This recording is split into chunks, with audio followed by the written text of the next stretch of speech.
Salut à tous, salut YouTube. Petite vidéo anecdote. Donc, je suis allé voir une psychologue récemment et je savais pas trop quoi m'attendre, tu vois. Donc, en fait, j'ai eu des expériences avec la psychologie qui se sont un peu mal passées avant dans le passé, tu vois.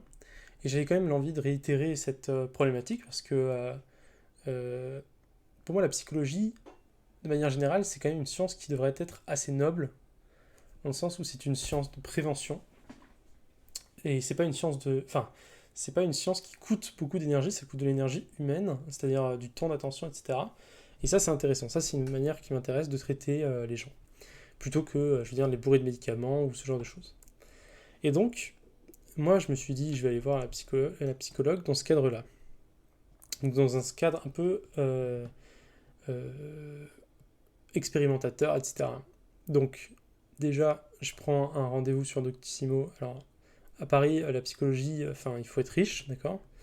C'est 60 boulasses à peu près minimum. Et, et déjà ça, moi, ça me met des gros stops, si vous voulez, parce que j'ai pas d'argent. Donc bon, je le prends quand même, parce que je me dis, bon, il faut faire le test, c'est intéressant, l'expérience de toute chose, on connaît. Tu connais, tu vois. Et bon, je fais pas gaffe. Moi, je prends le premier psychologue qui a un prix pas trop cher et qui est disponible, parce que c'est pas non plus forcément extrêmement disponible. Et donc quand j'y vais, je regarde sur Google, déjà, il n'y a aucun avis. Et du coup, je me dis, bon, bah ok, c'est une dinguerie, tu vois. Mais en fait, j'ai l'impression, et un truc que je comprends pas, c'est que les psychologues, dans ma tête, c'était un métier où t'avais pas forcément énormément de clientèle, tu vois. C'était un métier où, bon, bah, c'était cher parce que t'avais peu de clientèle. Mais force est de constater que, bah, à Paris, en tout cas, ils sont tous pris, donc, a priori, il y a de la clientèle. Donc je comprends pas la justification du prix si élevé. C'est quelque chose qu'il faut revoir, à mon avis.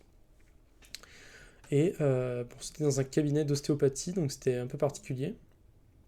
Mais c'était intéressant. C'était intéressant. Euh, Elle m'a posé des questions, plein de questions. Et en fait, ça a plutôt été moi qui fais la démarche de la réflexion. C'était plutôt de l'écoute, finalement. Mais ça m'amène quand même vers quelque chose que je pense intéressant. C'est-à-dire que ce qui m'intéresse, si vous voulez, c'est que dans la psychologie, c'est un métier qui ne dépense pas d'énergie. Autre que l'énergie humaine. D'accord. Il n'y a pas de création de. On n'utilise pas de l'électricité, etc. Non, non, c'est vraiment juste tu parles, quelqu'un t'écoute, tu fais des exercices. C'est un peu le même principe de la kinésithérapie que j'aime bien. C'est que on est sur des travaux humains, selon moi, dans lesquels bah, ça échange, ça communique, mais ces exercices physiques, pratiques, ne coûtent pas d'énergie. Donc, dans une société durable, c'est intéressant, parce que ça aide les gens à aller mieux, d'une manière peu coûteuse énergétiquement. Donc ça, c'est intéressant. Et donc, voilà, elle pose des questions, je lui parle, etc. Et en fait, je me suis rendu compte que, en fait, je m'attendais à qu'il y ait davantage, si vous voulez, d'outils pratiques pour améliorer les points qui me posent défaut. Et il n'y en a eu aucun. Alors qu'ils existent, ces outils pratiques. Si vous voulez, moi je lis de la lecture scientifique, donc je les croise, et donc ça m'a étonné de ne pas les voir. Je pense qu'il y a une certaine logique un peu de bon ben voilà, une fois que tu as rentré quelqu'un dans un engrenage, il ne faut pas lui donner tout de suite. Première séance, c'est de l'anamnèse, deuxième séance, etc. Et puis petit à petit, tu vas lui donner des outils. Mais à 60 € la séance, si vous voulez, pour un étudiant, c'est pas possible. Donc c'est vrai que maintenant, la psychologie est remboursée sous prescription médicale pour un certain nombre par an, ce qui est déjà une bonne démarche. Mais il y a euh, un gros problème sur la psychologie en France. Écouter quelqu'un, c'est quelque chose qui est intéressant. Lui poser des questions, etc., pour qu'il fasse le cheminement, développer des stratégies de traitement, c'est quelque chose qui est relativement simple, réellement. En fait, c'est quelque chose qui demande, si vous voulez, une certaine intelligence, parce qu'il faut comprendre l'autre. Il faut comprendre l'autre, il faut permettre de raisonner sur qu'est-ce qui se passe, pourquoi, qu'est-ce que je pourrais mettre en place comme traitement. Et ça, c'est quelque chose qui ne demande pas une compétence technique incroyable, si vous voulez. Il suffit, il n'y a pas besoin de calculer des ondes, fréquences, etc. On reste sur de la compréhension humaine de quelqu'un, donc c'est l'intelligence sociale, on va dire, C'est l'intelligence, il faut comprendre ce qui se passe dans la tête des gens. Et c'est quelque chose qui, a priori, qui a une utilité très pratique, qui permet aux gens de réfléchir sur eux-mêmes et d'arriver avec une augmentation, à mon avis, du sens qu'ils ont pour certaines choses. Et aussi, en fait, ça permet de prendre le temps pour les gens de se poser sur sur eux-mêmes.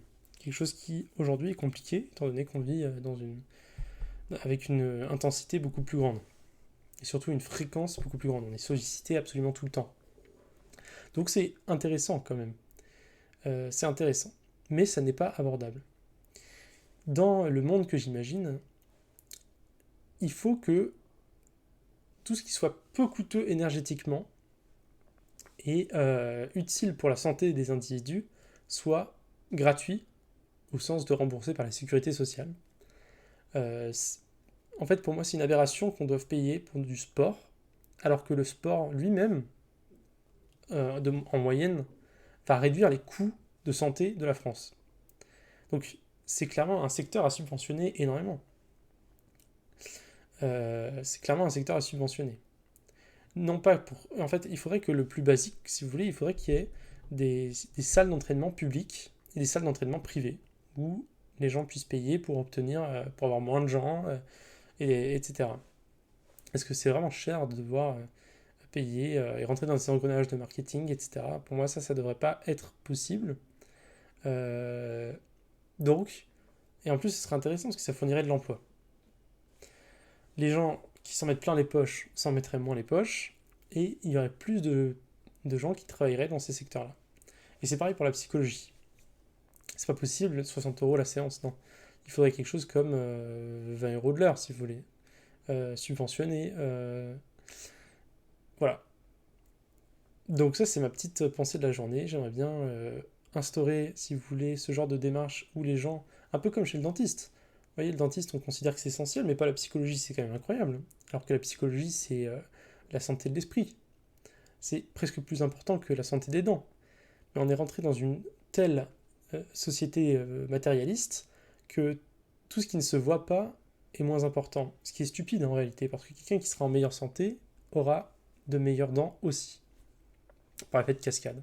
Parce que c'est la cause primaire presque, c'est en tout cas un facteur corrélant à absolument tout, et il ne faut pas du tout le négliger, et ça devrait être des consultations qui sont gratuites, remboursées, pas forcément 46 par an, mais voilà, un minimum.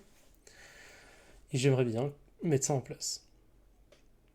Voilà, je vous dis à la prochaine pour une prochaine vidéo, une prochaine pensée, et puis n'hésitez pas à commenter la vidéo. Salut.